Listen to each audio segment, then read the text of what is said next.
Livro de Tiago, capítulo 3. Meus irmãos, não vos torneis muito de vós mestres, sabendo que havemos de receber maior juízo, porque todos tropeçamos em muitas coisas. Se alguém não tropeça no falar, é perfeito varão, capaz de refrear também todo o corpo. Ora, se pomos freio na boca dos cavalos, para nos obedecerem, também lhes dirigimos o corpo inteiro. Observai igualmente os navios que são tão grandes e batidos de rijos ventos, por um pequeniníssimo leme, são dirigidos para onde queira o impulso do timoneiro. Assim, também a língua, pequeno órgão, se gaba de grandes coisas. Vede como uma fagulha põe em brasas tão grande selva. Ora, a língua é fogo, é mundo de iniquidade. A língua está situada entre os membros de nosso corpo e contamina o corpo inteiro. E não só põe em chamas toda a carreira da existência humana, como também é posta ela mesma em chamas pelo inferno. Pois toda espécie de feras, de aves, de répteis e de seres marinhos se doma, tem sido domado pelo gênero humano. A língua, porém, nenhum dos homens é capaz de domar. É mal incontido, carregado de veneno mortífero. Com ela bendizemos ao Senhor e Pai. Também com ela amaldiçoamos os homens, feitos à semelhança de Deus. De uma só boca procede bênção e maldição. Meus irmãos, não é conveniente que essas coisas sejam assim.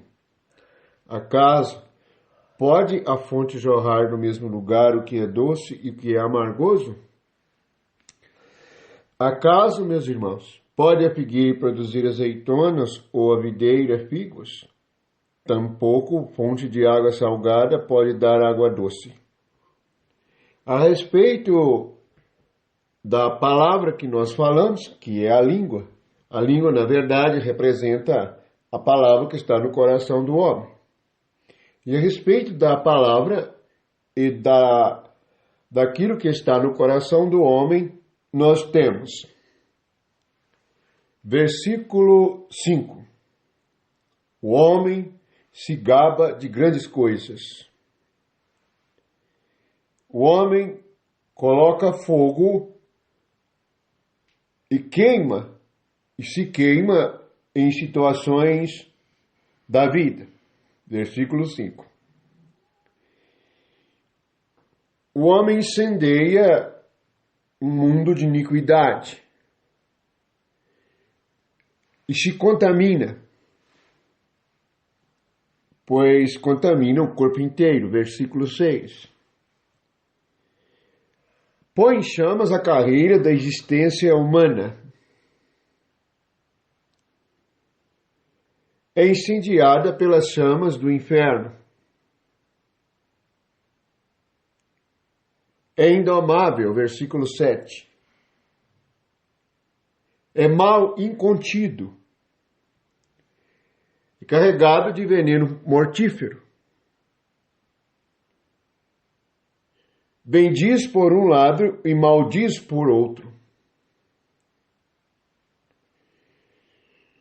De uma só fonte procede bênção e maldição.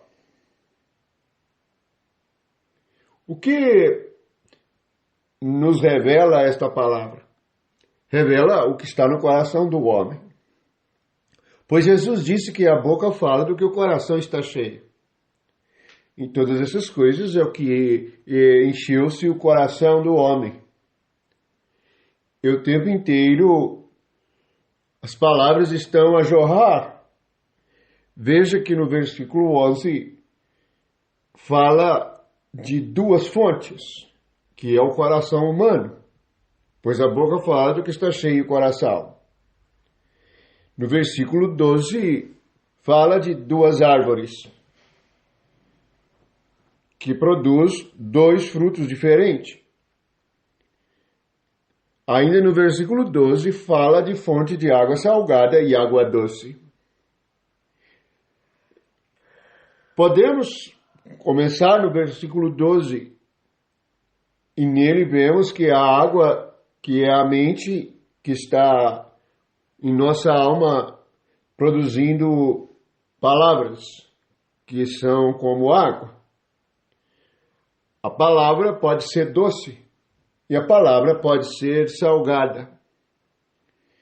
O significado é que a vida pode ser amarga, a vida pode ser doce, dependendo da fonte.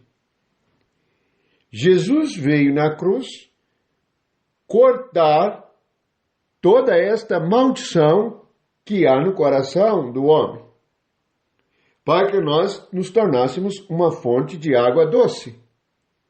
E nossas palavras pudessem ser palavras que edificam, palavras que ensinam, palavras que manifestam amor, palavras que manifestam bondade, que manifestam alegria. Portanto, no versículo 9, as nossas palavras podem ser muito boas quanto a Deus, quanto ao Senhor, mas as nossas palavras podem ser muito má quando se relaciona aos homens.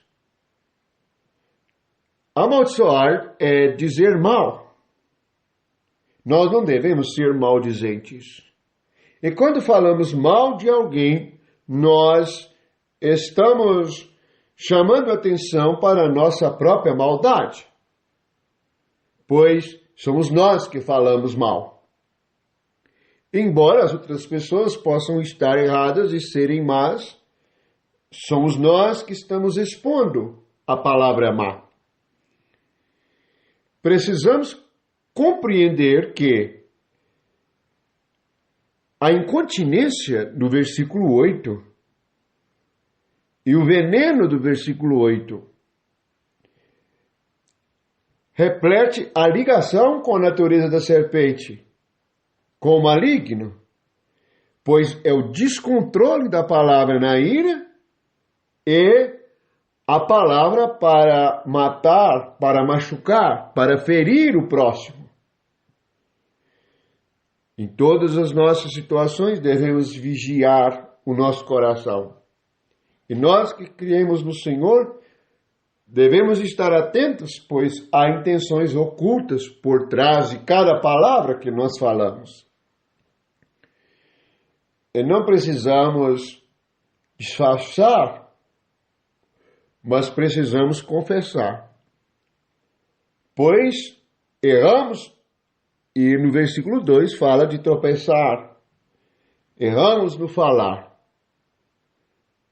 E quando nós erramos no falar, nós devemos voltar atrás. E devemos ser aperfeiçoados no falar. É muito interessante que o capítulo 3 comece sobre o juízo sobre os que falam, os que ensinam. Pois que ensinar é muito grave. O ensino, ele produz algo no coração das pessoas. E se houver erro no ensino, muitas pessoas errarão, pois aprenderam errado. Portanto, ninguém pode ensinar calado, só se ensina ministrando a palavra. Devemos vigiar tudo que nós falamos. Manter vigilância sobre a nossa língua, pois que deve ser dominada. A palavra deve ser meditada. Grande parte das nossas aflições e dificuldades em nossa alma é resultado daquilo que nós falamos. Pois que o uso que fazemos da palavra reflete diretamente em nosso estado mental. E precisamos compreender isto. Pois que é comparada a língua é comparada a um pequeno membro, mas situada entre os membros do nosso corpo, diz o versículo 6, contamina o corpo inteiro. Na verdade, nós nos sujamos naquilo que nós falamos, ou nós nos limpamos naquilo que nós falamos. Lembramos que Jesus lavou os pés dos discípulos. E nós precisamos de ser lavados por Cristo em nosso coração, para que, tendo o coração puro, tenhamos o corpo inteiro puro. Isto é, todo o nosso ser, corpo, alma e espírito, seja puro, para produzir boas palavras. E como diz Jesus, o homem bom do seu bom tesouro tira boas palavras. Vamos orar ao Senhor para que nós sejamos pessoas de bom coração e do nosso coração possamos tirar boas palavras. E quando nós ensinarmos algo e falarmos algo, seja segundo a verdade, para que não tropecemos, para que não nos machuquemos. E lembramos que tropeçar está perto de cair. E se cairmos no falar, somos nós que nos ferimos. E as feridas, elas demoram a sarar. E a nossa alma permanece enferma por muito tempo, por causa da palavra que nós falamos. Portanto, vamos orar e dar graças ao Senhor, para que possamos dominar a nossa língua e a nossa palavra seja para edificação. E assim, o nosso coração será um bom tesouro. Pai, nós te damos graças, porque nos ensina, nos corrige, nos purifica. Para que o nosso coração seja uma boa fonte, uma fonte de água doce. Para que nossa alma seja uma árvore que produz bons frutos, boas atitudes, boas palavras. Jesus veio na cruz livrar deste veneno mortífero. Jesus veio na cruz dar-nos uma boca que abençoa. Perdoai-nos por todas as vezes que nós fizemos mau uso da palavra. E dai-nos um coração puro para percebermos a sua presença. Bendito que vem em nome de Jesus Cristo. Que a paz do Senhor e a alegria do Espírito Santo seja com todos nós. Amém.